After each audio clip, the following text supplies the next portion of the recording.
እንደምን ሰነበታችሁ? የመፍትሄ ለትውልድ የዩቲዩብ አገልግሎት ለምትከታተሉ ወገኖች በሙሉ ሳምንቱን እንዴት ቆያችሁ? እኔ ደህና ነኝ። ለማታውቁኝ ሰዎች ካሳሁን ተስፋዬ እባላለሁኝ። ዛሬ ባለፈው 3 ክፍለ ጊዜ ማየት የጀመርነውን ስር ስደዱ የሚለውን ስለ መንፈሳዊ እድገት የጀመርነውን ትምህርታችንን ዛሬ አብረን እንቀጥላለን። ባለፈው በክፍል 3 መዝሙር ምዕራፍ 1 ከቁጥር 1 እስከ 4 ነው አብረን ያየነው።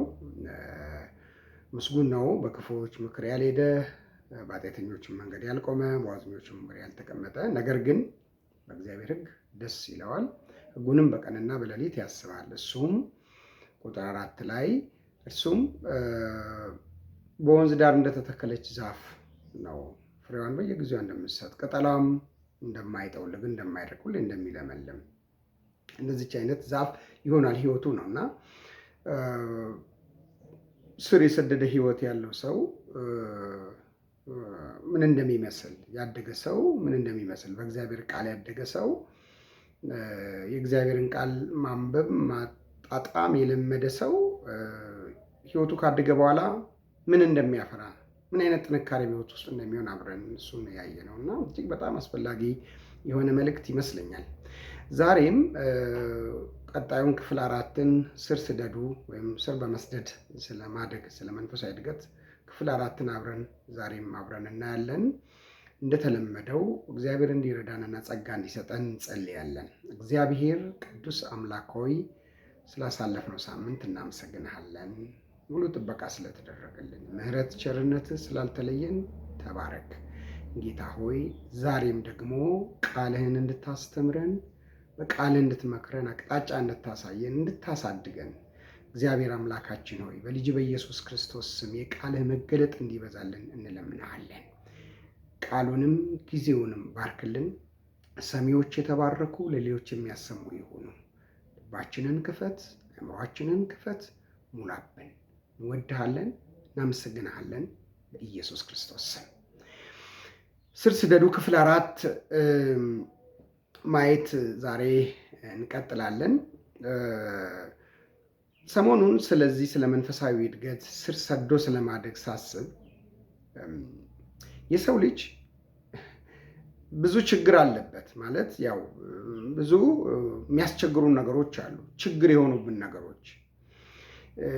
ዛሬ እኛ ጋር ችግሮች ናቸው ወይም ተቸገርንባቸው የምንላቸው ነገሮች እኛ ለማስቸገር የተፈጠሩ አይደሉም፣ ችግሮችም አይደሉም። የሰው ልጅ ለማስቸገር የተፈጠሩ አይደሉም። ነገር ግን ከሰው ልጅ ስለበለጡ እነዛ ችግር የምንላቸው ነገሮች ለምሳሌ የገንዘብ ችግር ሊሆን ይችላል፣ የጤና ችግር ሊሆን ይችላል፣ መናፍስታዊ ወይም የአጋንንታዊ ችግር ሊሆን ይችላል።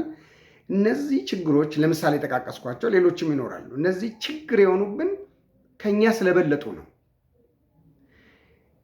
እኛ በማደግ በመሰራት ከነሱ ብንበልጥ አገልጋዮቻችን መገልገያዎቻችንና ተገዢዎቻችን እንጂ አስቸጋሪዎቻችን አልነበሩም።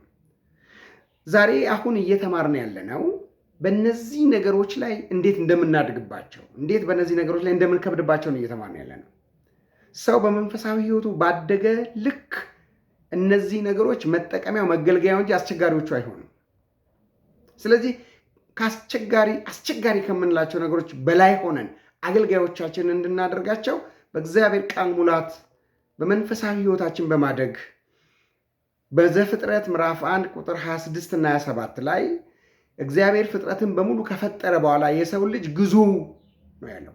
እነዚህ ዛሬ አስቸጋሪ የሆኑብንና ችግር የሆኑብን የሚያማርሩ ነገሮች ግዟቸው የተባልናቸው ናቸው። የሰው ልጅ ገና ሲፈጠር እነዚህ ነገሮች ግዛቸው ነው የተባለ። ዛሬ እነሱ እየገዙን ችግር ሆኑብን። ተመልሰን በእነሱ ላይ ገዢዎች እንድንሆን አገልጋዮቻችን እንዲሆኑ መገልገያዎቻችን እንዲሆኑ ነው ዛሬ እግዚአብሔርን ቃል እየተማር ያለ ነው። ዛሬ የእግዚአብሔር ቃል ከተመሰለባቸው በጣም ብዙ ቦታ ከተጠቀሱ ጥቅሶች ወይም ብዙ ቦታ ላይ የእግዚአብሔር ቃል ከተመሰለባቸው ነገሮች አንዱን ወስደን እንማራለን። የእግዚአብሔር ቃል በብዙ ነገሮች ተመስሏል። ከተመሰለባቸው ዋና ዋና ከሚባሉ ነገሮች አንዱ ማር ነው። የእግዚአብሔር ቃል በማር ተመስሏል። በጣም ብዙ ቦታ ላይ በብሉይ ኪዳንም በአዲስ ኪዳንም። እኔ እንደውም ማር ምንድን ነው ይህን ያክል ከእግዚአብሔር ቃል ጋር ተነጻጽሮ ደግሞ የእግዚአብሔር ቃል ምሳሌ ሆኖ የቀረበበት ለምንድን ነው ብዬ ስለ ማር ትንሽ ለመስማት ሞከርኩኝ። ይሄ ባዮሎጂካል የሆነ ነገሩ ጥቅሙ ምንድን ነው፣ ይሄ ለስጋዊ ሰውነታችን ጥቅሙ ምንድን ነው የሚለውን እሱን እንደው ለማየት ሞከርኩ፣ ለመስማት ሞከርኩኝ እና ማር አንደኛ ኦርጋኒክ የሆነ ጣፋጭ ነው። ብዙ ነገሮች ተቀምመው ነው የሚጣፍጡት። ማር ግን ከምንጩም ጣፋጭ ነው። ገና ሲፈጠር ጣፋጭ ነው። እንደ ማር የሚጣፍጥ ነገር የለም። እንደ ማር እና እንደ ማር ወለላ የሚጣፍጥ ነገር የለም። ከምንጩ ተገኝቶ የሚጣፍጥ ነገር ማለት ነው። ማር በጣም ጣፋጭ ነው። ሌላው ማር ኃይል ሰጪ ነው። ያው ሐኪሞች እና ሌሎችም ሰዎች ታውቃላችሁ፣ አንዱ ሌላኛው ጥቅሙ ኃይል ይሰጣል ለሰውነታችን። ሁለተኛ በሽታ ተከላካይ ነው። ለምሳሌ የካንሰር በሽታን ወይም የካንሰር ቫይረስን ይከላከላል። ወይም የካንሰር ቫይረስ በሰዎች ደም ውስጥ እንዳይባዛ የመከላከል አቅም አለው ማር። ሌላው ማር ቁስል ያደርቃል ተብሎ ይታወቃል። ወይም በዚህ ሰዎችን ያገለግላል፣ ቁስል ያደርቃል። ሌላው የምግብ ፍላጎትን ይከፍታል ተብሎ ይታወቃል ማር። እነኚህን የመሳሰሉ አገልግሎቶችን ለዚህ ለሰውነታችን ያገለግላል ማር። ማር ውድ ነገር ነው፣ ዛሬ በቀላሉ አይገኝም። የእግዚአብሔር ቃል በማር ተመስሏል። እንግዲህ በሕዝቅኤል ምዕራፍ 3 ቁጥር 3 ላይ የሰው ልጅ ሆይ አለው እግዚአብሔር መጥቶ ሕዝቅኤልን ይህንን ጥቅል መጽሐፍ ብላ ሆድህን ሙላ አለኝ አለ ሕዝቅኤል። እኔም ይህንን ጥቅል መጽሐፍ በላው፣ ሆዴንም ሞላው፣ በአፌም ውስጥ ወይም በጉሮሬም ውስጥ እንደ ማር ጣፈጠኝ አለ።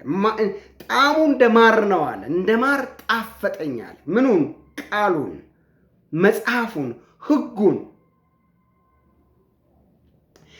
ምናልባት ቀጥሎ ያለው ሐሳብ እንዲሁ ዛሬ ሳየው ገርሞኝ ነው። ይሄንን አጣፍጦ አጣጥሞ የበላውን የእግዚአብሔርን ቃል የሰው ልጅ ሆይ ይለዋል እግዚአብሔር ቁጥር 4 ላይ መጥተው ይሄንን አሁን የበላውን ያጣጣምከውን የጣምህን ቃል ይሄ መጽሐፍ ሄደህ ለእስራኤል ሕዝብ ንገራቸው። አጣጥመው የበላ የእግዚአብሔርን ቃል አጣጥመው የበላ ሆዱን የሞላ ሰው ነው መልእክተኛ መሆን የሚችል፣ አገልጋይ መሆን የሚችል፣ ሰባኪ አስተማሪ መሆን፣ መጋቢ መሆን የሚችል። ነገር ግን ዛሬ እኔ ማተኮር የፈለግኩት ቃሉን ሕዝቅኤል መጽሐፉን በአንድ ቀን ወይም በአንድ ሰዓት የበላ አይመስለኝም። በተደጋጋሚ ነው መጽሐፉን የበላው፣ ሕጉን የበላው። በተደጋጋሚ በልቶ ነው ሆዱን የሞላው። በአንድ ጊዜ ሆዱን አልሞላም። በጣም ባነበበ ቁጥር በበላ ቁጥር እየጣፈጠው እንደሄደ ነው የምናየው። በመዝሙር ምዕራፍ 1 ላይ እንዳየነው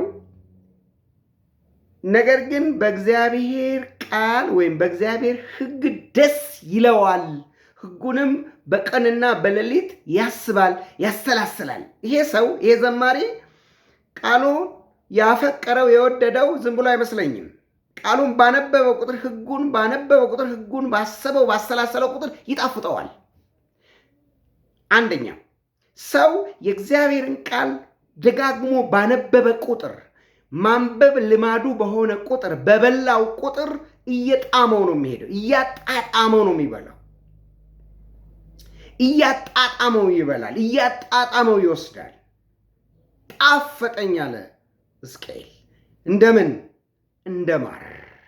የእግዚአብሔርን ቃል ማንበብ ልማዳቸው ላደረጉ ሰዎች የእግዚአብሔር ቃል እንደ ማር ወይም ከማር ወለላ ይልቅ ይጣፍጣል።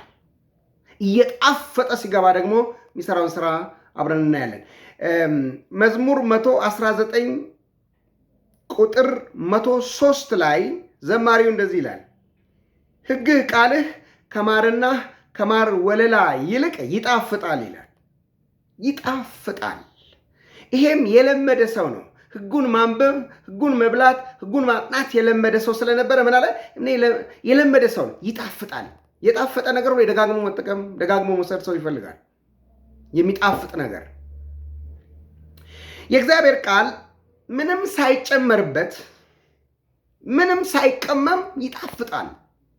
ልክ እንደ ማር ማለት ነው። ማር ቅድም እንዳልኳችሁ እንደወጣ ይጣፍጣል፣ እንደተቆረጠ ይጣፍጣል፣ እንደመጣ ይጣፍጣል። ምንም ጨው አይጨመርበት፣ ስኳር አይጨመርበት፣ ቅቤ አይደረግበት። ዝም ብሎ ማር በተፈጥሮ ጣፋጭ ነው። የእግዚአብሔር ቃል ምንም ሳይጨመርበት እንደወረደ ከእግዚአብሔር አፍ እንደወጣ ይጣፍጣል።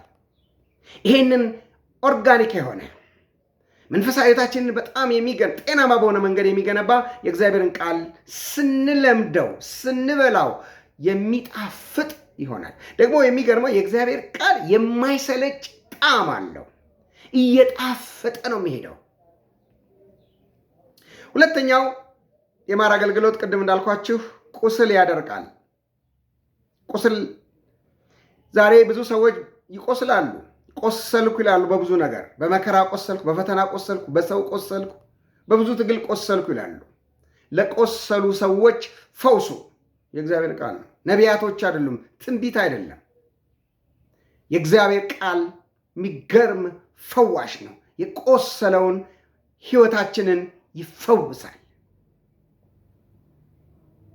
ሌላው የእግዚአብሔር ቃል መንፈሳዊ ሃፒታይት ይከፍታል። ልክ ማር የምግብ ፍላጎትን እንደሚከፍት ሁሉ የእግዚአብሔር ቃል ሃፒታይታችንን ይከፍታል።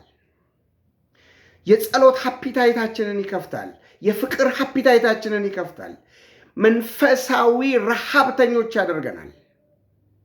ጽድቅን የምንራብ ያደርገናል። ልክ እንደ እግዚአብሔር ጽድቅን የሚራቡና የሚጠሙ አይደለም የሚለው እግዚአብሔር ቃል። ጽድቅን ሰው እንዲራብ ትክክለኛ የሆነውን እውነት የሆነውን ነገር ሰው የሚራበው እንዲሁ ከመሬት ተነስቶ አይደለም። ዝም ብሎ አማኝ ስለሆነ ወይም የሆነ ሃይማኖት ተከታይ ስለሆነ ሰው ጽድቅን አይራብም። ጽድቅን ከልብ የሚራብ ሰው የእግዚአብሔርን ቃል የሚያነብ ሰው ነው። በጣም የእግዚአብሔርን ቃል የሚያነብ ሰው፣ አጣጥሞ የሚያነብ ሰው ጽድቅ ይርበዋል፣ ጸሎት ይርበዋል፣ እውነት ይርበዋል፣ ፍቅር ይርበዋል። ጥሩ ሃፒታይዘር ነው የእግዚአብሔር ቃል። ስለዚህ ጽድቅን ለመራብ፣ ጸሎትን ለመራብ፣ መንፈሳዊ ነገር ለመራብ፣ ለመጠማት፣ እውነትን ለመራብ፣ እግዚአብሔርን ለመራብ የእግዚአብሔርን ቃል በደንብ ማንበብ ጥቅም አለው። ልክ እንደማር ማለት ነው። የምግብ ፍላጎት ይከፍታል። መንፈሳዊ ሃፒታይታችንን የሚከፍተው የእግዚአብሔር ቃል ነው። ሶስተኛው የእግዚአብሔር ቃል ኃይል ሰጪ ነው። ኃይል ይሰጣል። ከእግዚአብሔር ቃል ኃይል ይገኛል። ልክ ማር ለዚህ ለሰውነታችን ኃይልን እንደሚሰጠን የእግዚአብሔር ቃል ለመንፈሳዊ ሕይወታችን ኃይልን ይሰጠናል። አሸናፊ የሚያደርግን ኃይል፣ ኃጢአትን አሸናፊ፣ ዲያብሎስን አሸናፊ፣ ዓለምን አሸናፊ የምንሆነው በእግዚአብሔር ቃል ኃይል ስንሞላ ነው። ከእግዚአብሔር ቃል ኃይል ይገኛል። ሰው የእግዚአብሔርን ቃል እያጣጣመ በተጠቀመ ቁጥር፣ በበላ ቁጥር፣ ባነበበ ቁጥር፣ በወሰደ ቁጥር በመንፈስ ቅዱስ ኃይል ወይም ደግሞ በመለኮታዊ ኃይል ቶፕ እየሆነ ነው የሚሄደው። እያደገ ነው የሚሄደው። አሸናፊ እየሆነ ነው የሚሄደው። ቅድም እንዳልኳችሁ ትንሹም ትልቁም ነገር አያስለቅሰው። ዛሬ ችግሮቻችን ብዙ ያደረገው በዚህ ኃይል ስላልተሞላ ነው። በእግዚአብሔር ቃል ኃይል ስላልተሞላን ነው። በአሸናፊነት ለመጓዝ በአሸናፊነት ለማገልገል በእግዚአብሔር ቃል ኃይል መሞላት አለብን። ሌላው ለዚህ ለሰውነታችን ማር በሽታ ተከላካይ ነው ብለናል። በሽታን ይከላከላል። ብዙ መንፈሳዊ ጥቃቶች ይካሄዳሉ በሰዎች ሕይወት ላይ። ይሄንን መንፈሳዊ ጥቃት መከላከል የምንችለው፣ ፕሮቴክት ማድረግ የምንችለው፣ መከልከል የምንችለው፣ መቃወም የምንችለው በእግዚአብሔር ቃል ስንሞላ ነው። ማር ቅድም እንዳልኳችሁ በዓለም ላይ አንደኛ ገዳይ የሆነውን የካንሰርን ቫይረስ ይከላከላል። ከገባም ቁጥሩን ይቀንሳል፣ እንዳይባዛ ያደርጋል እንዳልነው ማለት ነው። በመንፈሳዊ ቫይረስ የተጠቁ ሰዎችን የሚፈውስ ቫይረሱ በውስጣችን እንዳይባዛ የሚያደርገው የእግዚአብሔር ቃል ነው። የተለያዩ በሽታዎች ወደ ህይወታችን እንዳይገቡ የገቡትንም ደግሞ ከህይወታችን የሚያስወግደው የእግዚአብሔር ቃል ነው። ስለዚህ የእግዚአብሔር ቃል ጥቅሙ ዘርፈ ብዙ ነው። የእግዚአብሔር ቃል በተሞላን ቁጥር በበላን ቁጥር በኃይል እንሞላለን። በተለያየ ነገር ከቆሰልንበት ቁስል እንፈወሳለን። የምግብ ፍላጎታችን ይከፈታል። ከተለያዩ መንፈሳዊ ቫይረሶች እንፈወሳለን፣ ነፃ እንሆናለን። መንፈሳዊ ቫይረስ ወደ ውስጣችን ገብቶ እንዳያጠቃንና እንዳያሽመደብደን እንዳያቀጭጨን ይከላከልልናል። ስለዚህ እግዚአብሔር ቃል በረሃብ እንብላ፣ ተጠምተን እንጠጣ። በየዕለቱ ይህንን እናድርግ። እግዚአብሔር በሰማነው ቃል ይባርከን። በቃሉ ተባረኩ፣ በቃሉ ኑሩ። ለዛሬ ይህን ያህል ካልኩ ይበቃናል። በሚቀጥለውን ክፍል እንቀጥላለን። በጥሞና ስላዳመጣችሁኝ እግዚአብሔር ይባርካችሁ። መልካም ሳምንት